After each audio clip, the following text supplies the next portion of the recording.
Welcome to சுடுதண்ணி. இன்னைக்கு நம்ம வீடியோவில் சப்பாத்தி நான்கெல்லாம் செய்கிற மாதிரி ஒரு சூப்பரான restaurant style malai mushroom gravy எப்படி பண்ணுறதுன்னு பார்க்கலாம். இது ரொம்ப எம்மியான ஒரு ரெசிபி. இன்னைக்கு நான் நானோட பண்ணேன், ரொம்பவே நல்லா இருந்துச்சு. இதோட இன்க்ரீடியன்ஸை நான் டிஸ்கிரிப்ஷன் பாக்ஸில் கொடுக்குறேன்.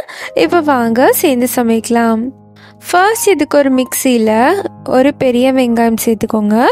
அதோட 2 இன்ச் அளவு இஞ்சி, 4-5 பூண்டு, 2 பச்சை மிளகாய், அதோட 5-6 முந்திரி பருப்பு சேர்த்துட்டு நல்லா அரைச்சி எடுத்துக்கலாம்.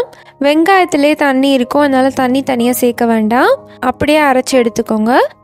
அடுத்து ஒரு பேனில் 1 டேபிள் ஸ்பூன் எண்ணெய் சேர்த்துக்கலாம். எண்ணெய் சூடானதுக்கப்புறமா இதில் ஒரு பட்டை,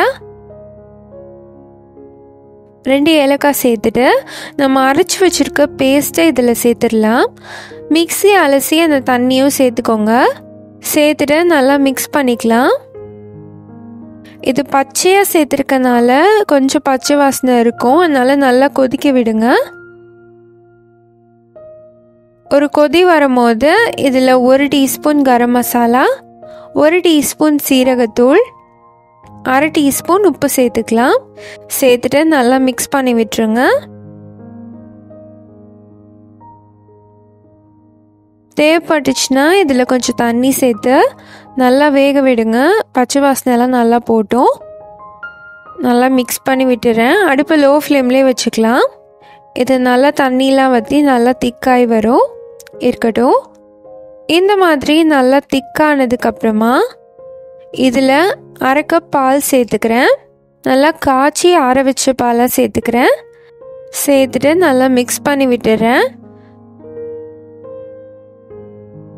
ஸோ இந்த ரெசிப்பியில் தக்காளி நம்ம சேர்க்க மாட்டோம், பால் க்ரீம் தான் இதோட டேஸ்ட்டே. ஸோ கண்டிப்பாக சேர்த்துக்கோங்க. சேர்த்துட்டு இதையும் நல்லா கொதிக்க விட்டுடலாம். இப்போ பார்த்தீங்கன்னா இது நல்லா திக்காயிடுச்சு.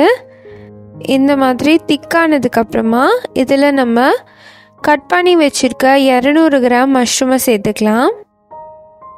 மஷ்ரூம் நிறையா இருக்கிற மாதிரி இருக்கும், ஆனால் கொஞ்ச நேரத்தில் இது நல்லா சுருங்கிடும்.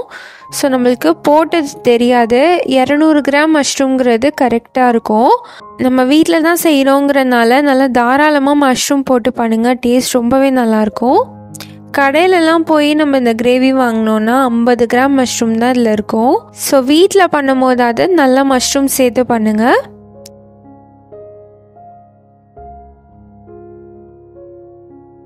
கொஞ்ச நேரத்துலேயே மஷ்ரூம் நல்லா வெந்து தண்ணி விடும். அந்த தண்ணியிலே இது நல்லா குக் ஆகிடும்.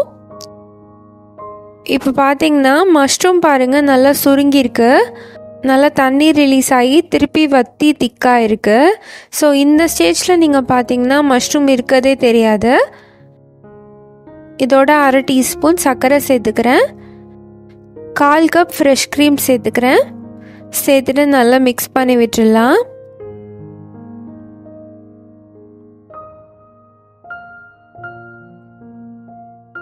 நல்லா கொதிச்சு வந்ததுக்கப்புறமா லாஸ்ட்டாக இதில் கொத்தமல்லி தழை சேர்த்துக்கலாம். நீங்கள் தண்டோட கூட சேர்த்துக்கலாம், நல்லாயிருக்கும். அவ்வளோதான், நம்மளோட மலாய் மஷ்ரூம் கிரேவி இப்போ சூப்பராக ரெடி ஆகிடுச்சு. நான் இன்றைக்கி பட்டர் நானோட சர்வ் பண்ணேன். அட்டகாசமாக இருந்துச்சு. சாப்பிட சாப்பிட நிறுத்தவே முடியல, அவ்வளோ டேஸ்ட்டாக இருந்துச்சு. ஸோ நீங்களும் இந்த சூப்பரான ரெசிபியை ட்ரை பண்ணி பார்த்துட்டு எப்படி இருந்துச்சுன்னு சொல்லி கமெண்ட்டில் சொல்லுங்கள். இந்த வீடியோ உங்களுக்கு பிடிச்சிருந்தா லைக் பண்ணுங்கள். சுடு தண்ணி சேனலில் சப்ஸ்கிரைப் பண்ணுங்கள். தேங்க்யூ.